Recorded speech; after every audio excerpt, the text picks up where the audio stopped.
For Army recruits at Fort Lee, this day will shape the rest of their lives. They're about to begin officer training school. Among the trainees is Lisa Gadenzi. By mid-morning, all the new officer trainees have reported to their barracks, all except one. Lisa did not show up for officer training school. The Army immediately classified her as AWOL. She wanted to do her time in officers training, and for us not to hear anything, nothing, we knew something happened at that point. When Lisa graduated from high school, she moved down to West Palm. She wound up getting a job in an auto body shop. Lisa's working in the auto body shop, and who's working in there also is Jim. Jim was her boss. They started to date, and one thing led to another. 21-year-old Lisa and 24-year-old Jim Burdett get married in 1985. They welcome a baby girl named Leah. All of her energy and her attention was focused on Leah and her education, and the marriage was over. They were not functioning as a married couple for a long time before they ultimately did get divorced in 1989. Lisa and Leah move to Virginia. And that's when Lisa meets tow truck driver Lawrence Gadenzi. She thought he was good looking. He took her out to dinner. Lisa was, smitten. Lawrence was very involved in the Mormon church, and they moved in together into a house that was rented to them by the bishop of that church. So it was a very quiet, religious, rural area. Once again, Lisa falls hard. Lisa said to me, "Guess what?" And I knew what she was going to say, that she was pregnant. She was ecstatic. Lisa and Lawrence named their daughter Shelby. They marry shortly after. Despite having 2 kids, Lisa enlists in the Army in 1994. It was the first step towards her dream job. Lisa's goal was to be a lawyer and a judge. She was going to make that work by joining the Army, going to school, and becoming a JAG judge. The Gadenzis rent out their basement. Their tenant helps out with the cooking and cleaning while Lisa works and studies. The MPs showed up at Lawrence's house, and they also showed up at her mother's house in the Keys looking for Lisa. Lawrence filed a missing persons report on Lisa with the Caroline County Sheriff's Department. He told them that he had dropped Lisa off at the bus station in Richmond to go to officer training school. And that was the last time he saw her. The basement tenant was there the last evening that Lawrence and Lisa were together in the home. The basement tenant backed Lawrence's story up, that they were indeed home together and that Lawrence had left with Lisa to take her to officer training school. Lawrence starts over with his daughter Shelby, and without Lisa. We tried calling Lawrence to talk to him, and he changed his phone number. Changed the phone number, changed the name on the account. That's when the ball started to roll. Joe and Nancy Mardo pushed so hard that the Sheriff's Department finally conceded and said they would bring Lawrence Gadenzi in for a polygraph test. They contacted Lawrence Gadenzi, who said, "No problem, I will come in for a polygraph test," and they scheduled it. At first he agreed. He didn't show up. His excuse was he was sick. What ended up occurring is he left town. Nobody knew where he went, no forwarding address. He disappeared off the face of the earth and took our granddaughter with him. The state police, in investigating the disappearance of Lisa Gadenzi, found that a lot of what Lawrence was saying in his original version about dropping her off the bus station didn't make sense. He had dropped her off at a bus station in Richmond to take a bus to Fort Lee. The problem with that story is it's a 45-minute drive from where Lawrence was living to the bus station in Richmond. It was only another 30 minutes to Fort Lee. And Why would you drive someone 45 minutes to a bus station to take a half-hour bus trip? The state police made a deal with a news station in Richmond to run this story and to show a picture of Lawrence Cadenzi and ask the public for their assistance with any leads. They almost immediately got a tip, and the tipster who called said that they definitely recognized this person, but that was not Lawrence Cadenzi. They knew him as Randy Evans. Randy Evans is a local man who lives on the streets. Police find him at a shopping center.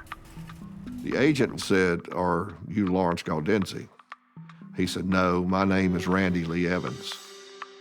He had a beard that looked very much like Randy Evans. He had a brace on his hand, just like Randy Evans had always had. Lawrence has a tattoo, a very distinctive tattoo on his chest, and he asked this man he's talking to, "Can you take your shirt off so I can see if you have any tattoos?" And sure enough, there's the tattoo that Lawrence Cadenzi had. This was Lawrence Cadenzi posing as Randy Evans. Lawrence's story was that he gave Randy Evans a car, I think it was a Chevelle or maybe a Mustang, and $10,000 for his identification. That's how he got all of this information on Randy Evans. You know, it's kind of funny that Randy Evans was never seen again either. He's gone. Police arrest a now remarried Lawrence Cadenzi for identity theft and for violating his probation on a weapons charge.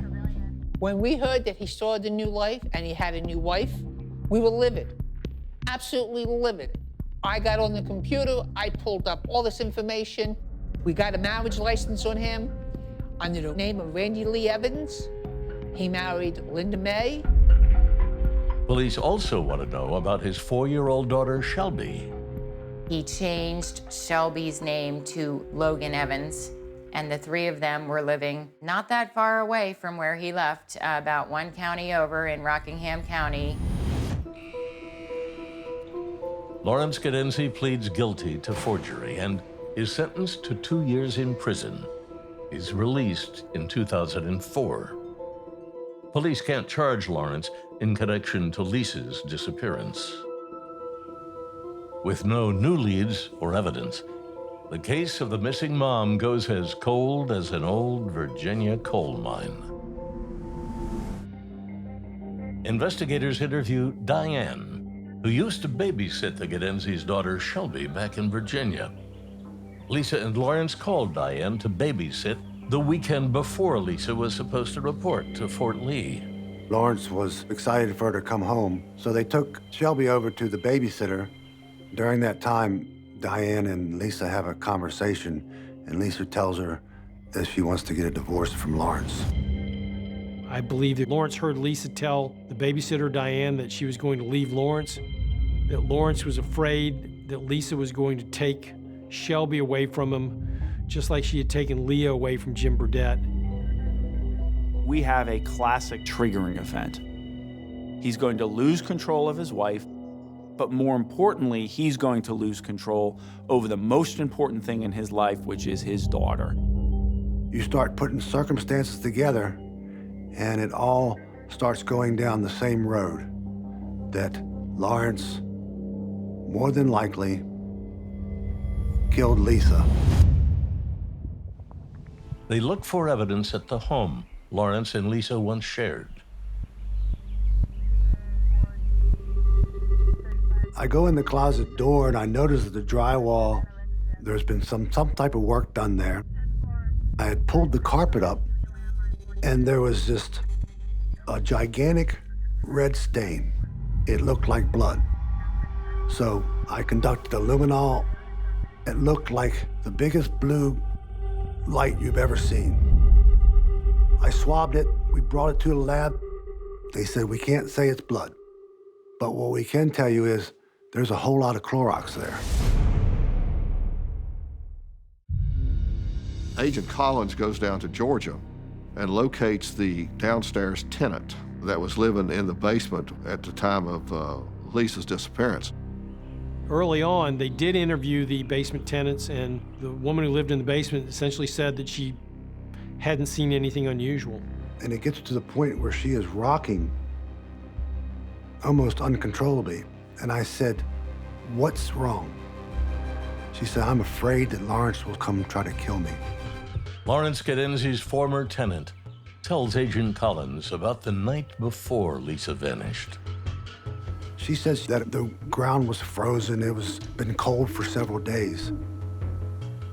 She was out there smoking a cigarette. Lawrence didn't know that she had seen him come out of the top floor deck and carrying a big green bag that he could hardly carry. He went out for about 10 minutes into the woods and came back and didn't have the bag with him. The tenant says Lawrence left the house in a hurry. Once he was gone, she went inside and noticed a trail of dirt leading to a bedroom upstairs. She had a friend with her at the time.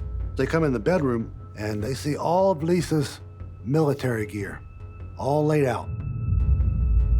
They walk into the bathroom and all they see is a bunch of blood. They are scared to death. So they lock the door and go back downstairs. She was still so petrified all these years later.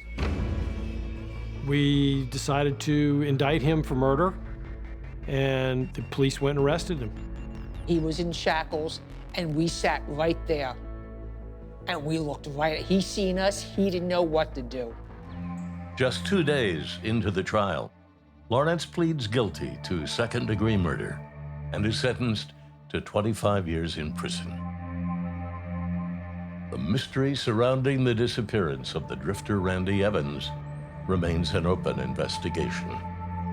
Joe and I were relieved that Lawrence finally was found guilty. We weren't happy that we didn't know where Lisa's remains were. He had told us that when he dropped her off in this field, he put her in a 50-gallon drum with muriatic acid. So we pull down in this field. Well, we find what looks like a lot of synthetic material that comes out of a sleeping bag.